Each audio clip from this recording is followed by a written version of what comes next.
Assalamualaikum warahmatullahi wabarakatuh. Salam M7.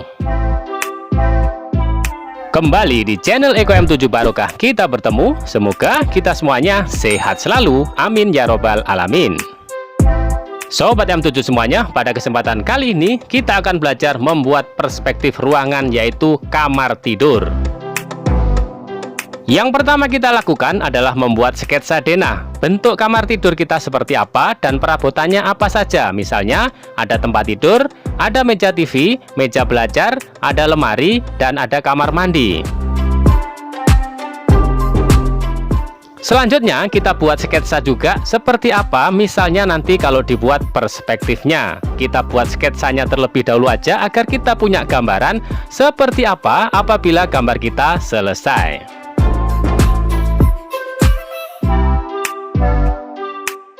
Sobat M7 semuanya, langkah berikutnya adalah kita persiapkan ruangannya dalam bentuk perspektif yang sudah memakai ukuran. Terdiri dari sumbu X-nya 6 meter, sumbu Z-nya 6 meter, dan sumbu Y-nya 4 meter. Sehingga kalau jadi ruangannya seperti ini. Selanjutnya, sesuai dengan sketsa denah tadi, kita mulai mempersiapkan bentuk-bentuk dari kamar tidur kita. Yang sekarang dibuat adalah membuat tempat untuk kamar mandinya. Kita buat garisnya yang benar-benar tegak lurus, kemudian garis yang mengarah ke sumbu Z harus benar-benar mengarah ke titik lenyap. Nah Sobat M7 semuanya, seperti ini ketika kamar mandinya sudah selesai dibuat. Untuk selanjutnya kita mulai membuat bentuk-bentuk dasar dari perabotan yang kita buat. Semuanya masih bentuk dasar, yaitu bentuk balok-balok. Yang sekarang dibuat adalah bentuk dasar dari lemarinya, hanya berupa balok terlebih dahulu saja. Dan Sobat M7 semuanya, seperti ini bentuk dasar dari balok yang nantinya akan kita buat untuk lemarinya. Begitu seterusnya, setiap dari perabotan kita buat terlebih dahulu bentuk dasarnya berupa balok-balok saja. Yang sekarang dikerjakan adalah kita buat rak TV-nya. Semua garis-garisnya harus mengarah ke titik lenyap.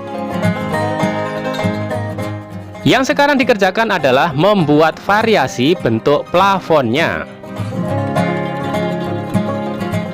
Sobat M7 semuanya, ketika balok-baloknya sudah selesai semuanya, sekarang kita mulai membuat detail dari perabotan yang ada dalam kamar kita.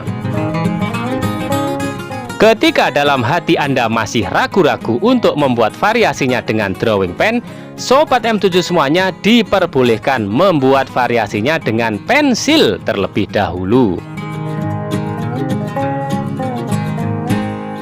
Untuk membuat variasi ini, Anda diperbolehkan membuat sketsa di kertas lain terlebih dahulu, seperti apakah bentuk dari perabotan yang akan dibuat.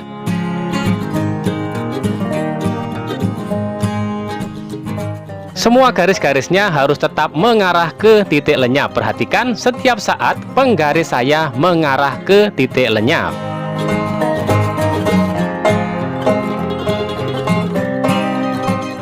Dalam membuat segala sesuatu perabotannya harus tetap proporsional ukurannya, yaitu diperuntukkan untuk manusia.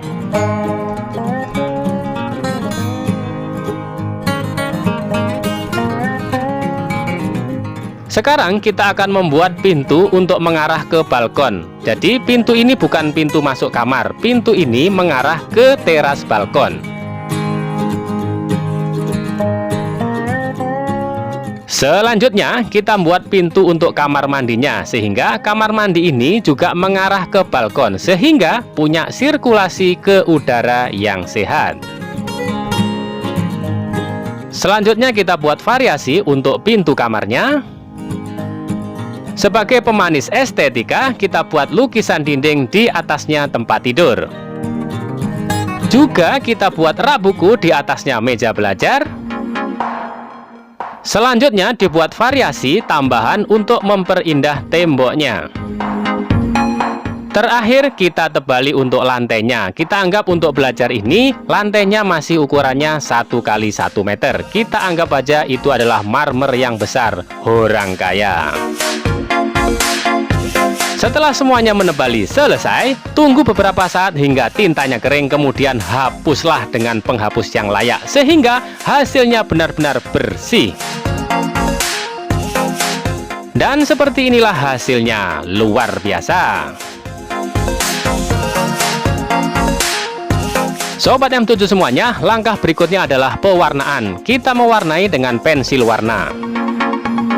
Sobat M7 semuanya, untuk tugas Anda nanti mewarnanya di atas kertas kalkir. Ini saya hanya sebagai contoh bagaimana cara mewarnanya. Dalam mewarna ini Anda harus belajar bagaimana kepekaan rasa tentang bagaimana benda itu gelap, bagaimana benda itu terang. Bagaimanakah arah datangnya cahaya? Semakin minim cahayanya, maka diwarna gelap. Semakin dekat dengan cahaya, maka warnanya cenderung tipis.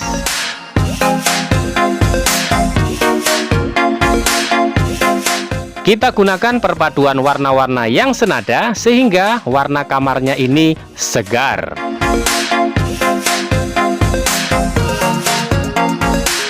Untuk goresan janganlah tebal-tebal, kita gunakan tipis-tipis saja terlebih dahulu. Apabila dirasa bagian itu gelap, maka barulah ditambahi dengan arsiran lebih banyak. Ya, memang untuk belajar mewarna yang bagus Anda dibutuhkan jam terbang dalam belajar mewarna. Bicara soal bagaimana cara mewarna, itu adalah gampang-gampang susah. Yang namanya mewarna, anak TK itu sudah bisa. Tetapi untuk mewarna yang bagus, Anda butuh belajar.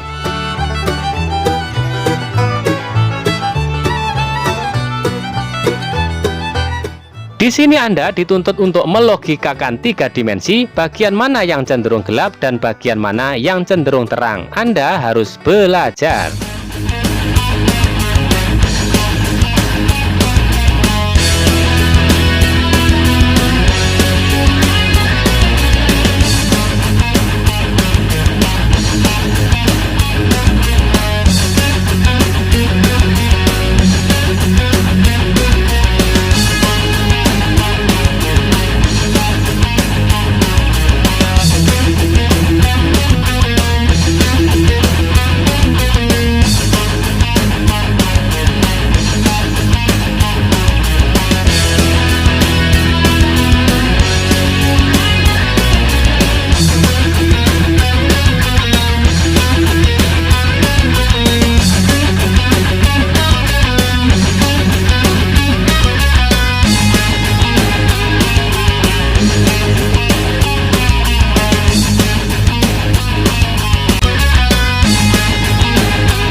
Sobat M7 semuanya, terakhir kita akan mewarnai untuk lantainya.